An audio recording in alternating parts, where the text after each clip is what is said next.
Donc, mise en œuvre d'FICN sur la partie fraisage. On a vu précédemment la partie tournage. On reste sur la même pièce. On va réaliser cette fois-ci la phase 20 de fraisage. Donc dans FICN, on va passer en mode fraisage phase 20. La pièce étant cylindrique, on ne peut pas la monter directement dans l'étau. On va donc avoir besoin d'insérer un porte-pièce. Donc comme on a fait précédemment pour les pièces, on va faire insérer.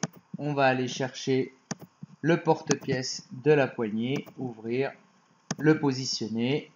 Comme on a fait aussi précédemment pour les autres pièces, on va devoir le contraindre pour pas qu'il se mette à bouger n'importe quand, n'importe comment. On va le mettre dans l'axe de l'alésage du porte-pièce.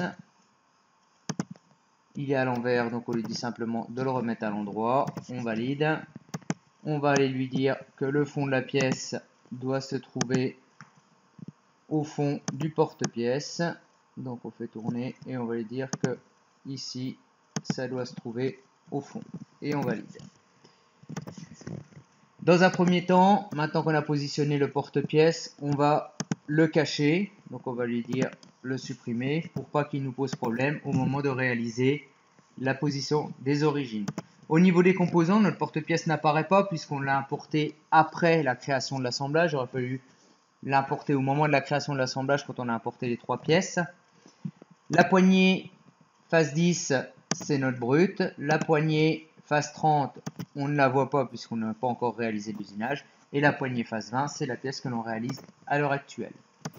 Pour le positionnement de l'origine, on fait comme précédemment. L'origine, on sélectionne la pièce sur laquelle on veut réaliser les usinages. On va positionner cette fois-ci l'origine programme au centre de la pièce sur la face avant. C'est pour ça qu'on a caché le porte-pièce puisqu'il nous aurait gêné à ce moment-là.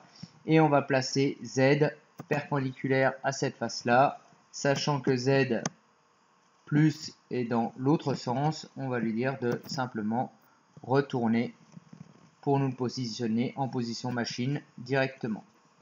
On va valider pour le moment. On va aller rendre cette fois-ci le porte-pièce visible. Donc on va annuler la suppression. Le porte-pièce est à nouveau visible. On va donc pouvoir dégauchir cette fois-ci l'axe X qu'on n'a pas pu faire puisque la pièce était cylindrique. Donc on retourne, on reprend l'origine. On va lui dire clic droit, éditer. Ici on avait dégauchi Z, on va lui dire X. Tu me le dégauchis en suivant tout simplement l'arête ici. Il m'a positionné X, Y est bien dans le sens là-bas. On a donc une bonne position. Le brut, il me propose un brut prismatique. Nous, on a défini en brut la poignée phase 10. On voit qu'ici, c'est grisé. On n'a pas la possibilité de le modifier puisqu'on a défini un seul brut. Donc, on n'a pas le choix. Ce sera celui-là. On va pouvoir aussi aller chercher, ajouter deuxième porte-pièce, c'est-à-dire l'étau dans lequel va se monter le porte-pièce. La position de l'étau, donc on se rend compte ici que l'étau n'est pas dans le bon sens par rapport au porte-pièce. On va simplement lui dire de nous le mettre dans le bon sens. Là, il nous a fait tourner l'ensemble dans le bon sens. On va pouvoir lui donner ici l'ouverture des morts. Donc le porte-pièce fait 32 mm. Donc on va lui dire d'ouvrir le porte-pièce, l'étau de 32 mm. On va pouvoir aussi aller définir ici la position que l'on veut. Ici, il nous dit 72,5. On est beaucoup trop haut, on n'est même pas dans l'étau, donc on va lui dire de redescendre. Cette fois-ci, on est trop bas.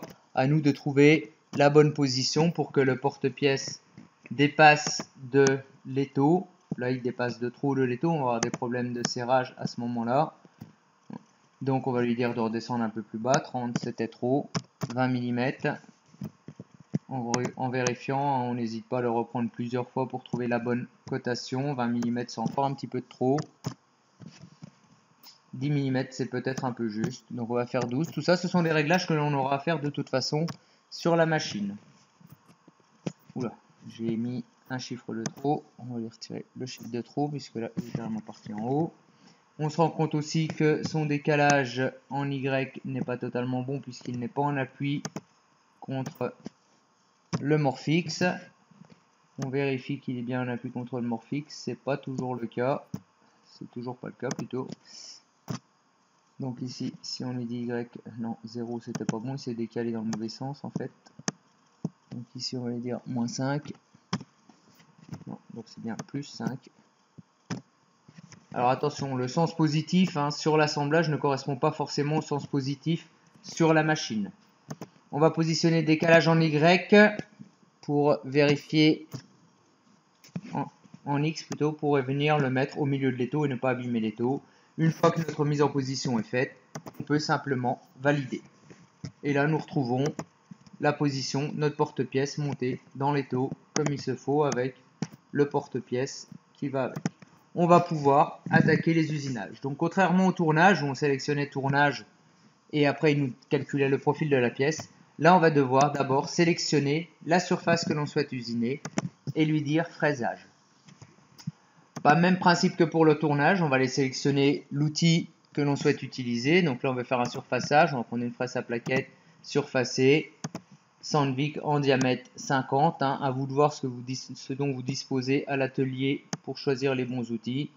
Nous c'est du diamètre 50, on va pouvoir lui dire que cet outil là il est monté dans la tourelle à l'emplacement 2, qu'on a une vitesse de coupe de 300 mètres minute et que l'on a une avance de 1/10 par dent. N'oubliez pas de lubrifier, je vous rappelle on est dans l'aluminium, ça colle, on risque d'avoir des soucis de copeaux adhérents et de casse.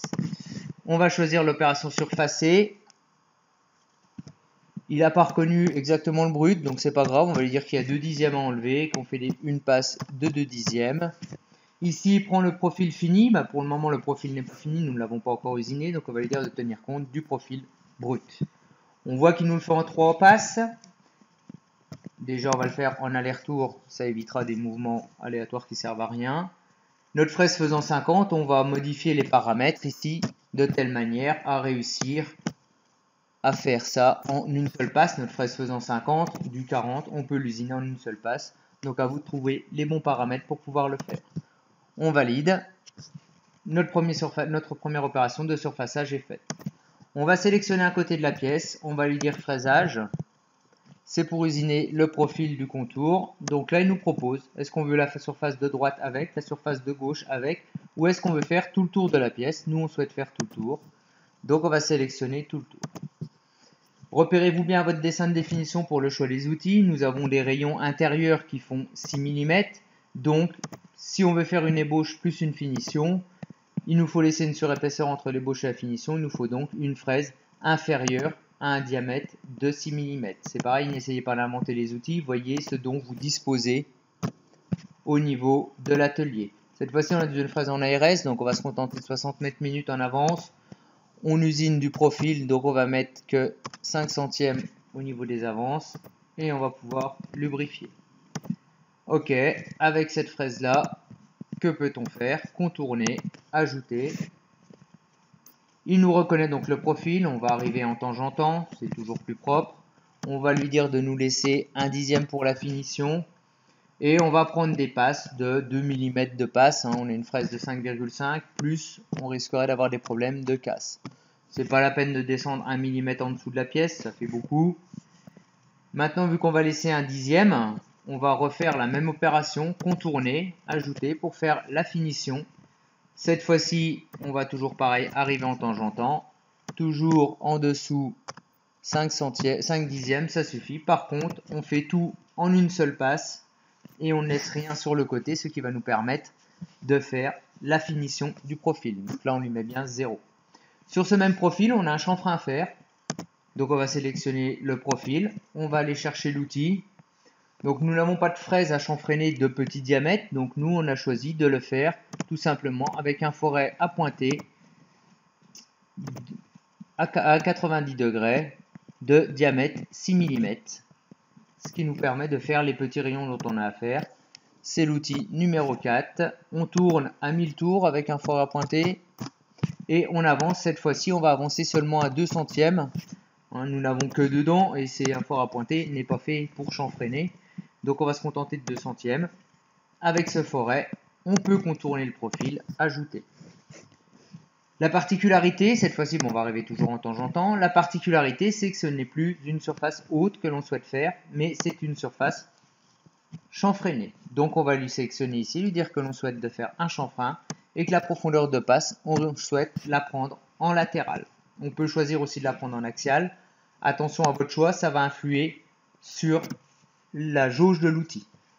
Ici, on va modifier les paramètres ici, puisqu'on se rend compte à cet endroit-là que l'entrée se fait au bon endroit, mais que la sortie, on va carrément rentrer dans la pièce. Donc, on va modifier doucement, on va vérifier. Vérifier visuellement ce que cela donne. On peut éventuellement lui mettre 0. Il ne me l'a pas mis au bon endroit, donc on peut ici faire bouger la position du choix de l'entrée. Le faire rentrer à peu de choses près au milieu et ressortir au milieu. Cette fois-ci, nous n'avons plus de problème de positionnement. Donc là, l'ordinateur réfléchit un peu, il est en train de calculer toutes les trajectoires que je viens de lui donner. Il a tout fini. Pareil que en tournage, cette fois-ci, on va pouvoir lui demander de simuler l'usinage de la pièce. En sélectionnant l'enlèvement de matière, c'est toujours plus parlant. Donc ici, on voit pourquoi il ne reconnaissait pas les 2 dixièmes de surépaisseur quand on a fait le surfaçage, puisqu'en fait, notre brut a été mal positionné et il n'y a pas une surépaisseur de 2 dixièmes. On voit qu'ils sont confondus. Donc le PC rame un petit peu, c'est un peu plus compliqué que le tournage à simuler. Donc le surfaçage est un petit peu plus lent. Le contournage risque d'être aussi un petit peu plus lent. On va juste regarder au niveau du contournage la première passe et on passera directement à la finition, juste pour vérifier qu'il n'y a pas de problème de trajectoire et qu'on ne risque pas notamment d'aller taper l'étau ou taper le porte-pièce puisque lui ne gère pas les collisions. Donc là, on voit les trajectoires d'usinage, les différentes passes à faire. Le point d'entrée, puisqu'on n'a pas véritablement sur le graphique choisi, géré, on aurait pu le faire, mais on ne l'a pas véritablement fait. Si on rentrait en X, si on rentrait en Y, on est rentré sur une dent au hasard.